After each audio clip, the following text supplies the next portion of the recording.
Welcome to SS defence academy friends. आज के इस वीडियो सेशंस में मैं आप सभी के साथ डिस्कस करने वाला हूं रेलवे ग्रुप डी का जो एग्जामिनेशंस कल कंडक्ट हुआ है, यानी 23 अगस्त 2022 को सेकेंड शिफ्ट में। तो एग्जामिनेशंस में जितने भी जीके और साइंस के प्रश्न पूछे गए थे और जो कैंडिडेट ने मुझे क्वेश्चन शेयर किया था, उस क्वेश्चंस को वेरीफाइड करने के बाद ही आप सभी को यह एग्ज़ाम एनालिसिस दे रहा हूं। तो आपको स्क्रीन पर जितने भी क्वेश्चन दिखाई देंगे वो 100% रियल और ऑथेंटिक्स होगा। तो जितने भी कैंडिडेट सेकेंड शिफ्ट में एग्जामिनेशन देकर आए हैं, तो आप लोग यहां से जीके और साइंस के आंसर्स मैच कर लीजिएगा। मुझे रियल 33 क्वेश्चंस मिला है, देख सकते हैं। प्रॉपर ढंग से सभी को नोट्स बना लिया हूं। इसी तरह मैं आपको फर्स्ट शिफ्ट का एग्ज़ाम एनालिसिस दे चुका हूं। तो जो भी कैंडिडेट फर्स्ट शिफ्ट का एग्ज़ाम एनालिसिस नहीं देखे हैं 23 अगस्त 2022 का, तो आप लोग प्लेलिस्ट को चेक कर लीजिएगा। वीडियो सेशंस एंड होने के बाद इसका पीडीएफ भी अपने टेलीग्राम पे अपलोड कर देता हूं, तो आप लोग टेलीग्राम को ज्वाइन करके इस पीडीएफ को भी डाउनलोड कर सकेंगे। तो चलिए देरी न करते हुए सभी क्वेश्चंस को एक एक करके डिस्कस कर लेते हैं।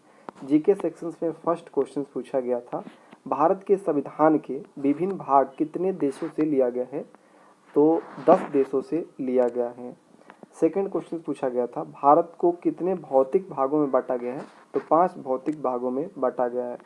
थर्ड क्वेश्चन पूछा गया था, भारत का राष्ट्रीय युद्ध स्मारक कहाँ स्थित है? तो ये नई दिल्ली में स्थित है। फोर्थ क्वेश्चन पूछा गया था, किस पौधे की पत्ती में मेथनोइक अम्ल पाया जाता है? तो नेटल के पौधे की पत्तियों में ये मेथनोइक अम्ल पाया जाता है, जिसे बिच्छू बुट्टी भी के पौधा भी कहा जाता है। वायु प्रदूषण के प्राकृतिक स्रोत कौन सा है? तो देखिए, ज्वालामुखी है, दावानल है, जंगल में लगने वाली आग, साथ में जो वायु में धूल कण होते हैं, ये सभी वायु प्रदूषण के प्राकृतिक स्रोत हैं। भोपाल गैस त्रासदी के समय यूनियन कार्बाइड जो कंपनी थी के अध्यक्ष कौन थे? तो वारेन मार्टिन एंडरसन थे। बीड़ी बनाने के लिए कौन से पत्ते का उपयोग किया जाता है? तो जो तेंदू के पेड़ की पत्तियां होता है उसी से बीड़ी बनाया जाता है। ईस्टर टोकर किस धर्म से संबंधित है? ईसाई धर्म से संबंधित है। दर्पण में ध्रुव और फोकस के बीच की दूरी क्या होता है? तो r/2 होता है।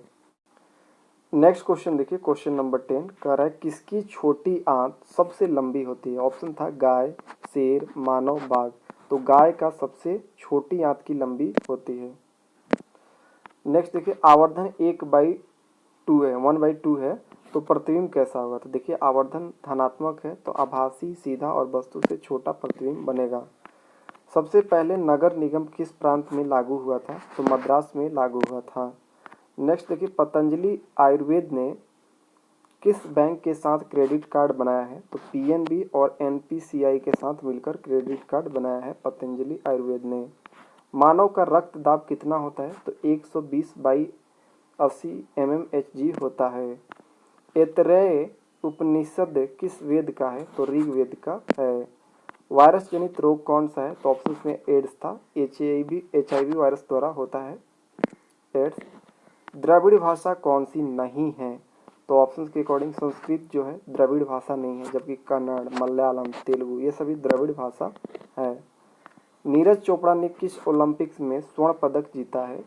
तो जो 2020 का टोक्यो हुआ, जो 2021 में आयोजित हुआ है, इस ओलंपिक्स में स्वर्ण पदक जीते हैं नीरज चोपड़ा।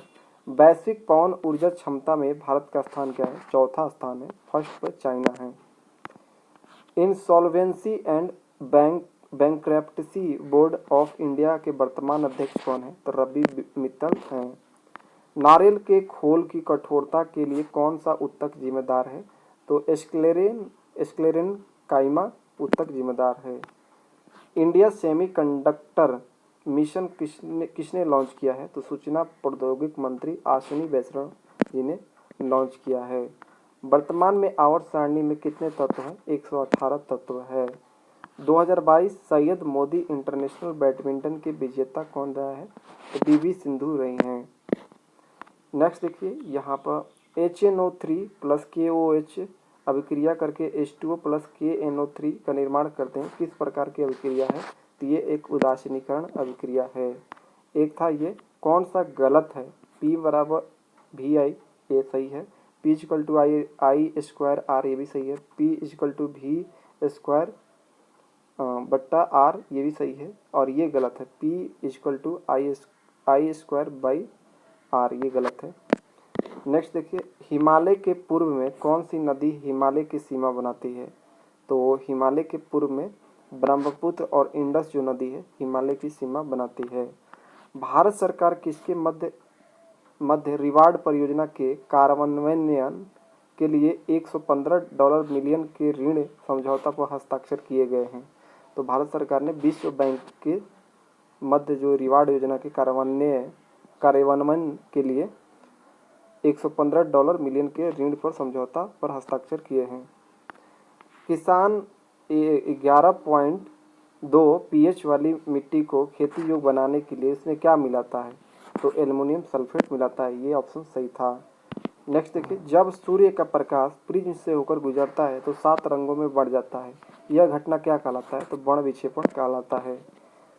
एक क्वेश्चन था ये, किस हाई कोर्ट ने ऑल इंडिया कोटे के तहत अंडर ग्रेजुएट और पोस्ट ग्रेजुएट मेडिकल और डेंटल शिक्षा में ओबीसी वर्ग के छात्रों को 27% और ईडब्ल्यूएस के छात्रों को 10% आरक्षण देने का आदेश दिया है? तो मद्रास उच्च न्यायालय ने यह आदेश दिया है। नेक्स्ट देखिए, फरवरी 2022 में भारत की पहली जैव सुरक्षा स्तर 3 मोबाइल प्रयोगशाला का उद्घाटन कहाँ पर किया गया है? तो महाराष्ट्र में किया गया है। नेक्स्ट क्वेश्चन, ये लास्ट क्वेश्चन है, सामाजिक न्याय और अधिकारिता मंत्रालय द्वारा 60 वर्ष से अधिक आयु वाले को वर्चुअल प्लेटफॉर्म पर नौकरी खोजने में सक्षम बनाने के लिए कौन सा प्लेटफॉर्म लॉन्च हुआ है? तो सेकर्ड प्लेटफॉर्म लॉन्च हुआ है। तो ये रहा 23 अगस्त 2022 के सेकेंड शिफ्ट के रियल क्वेश्चन। तो आज के लिए इतना ही, मिलते हैं थर्ड शिफ्ट में, तब तक के लिए जय हिंद।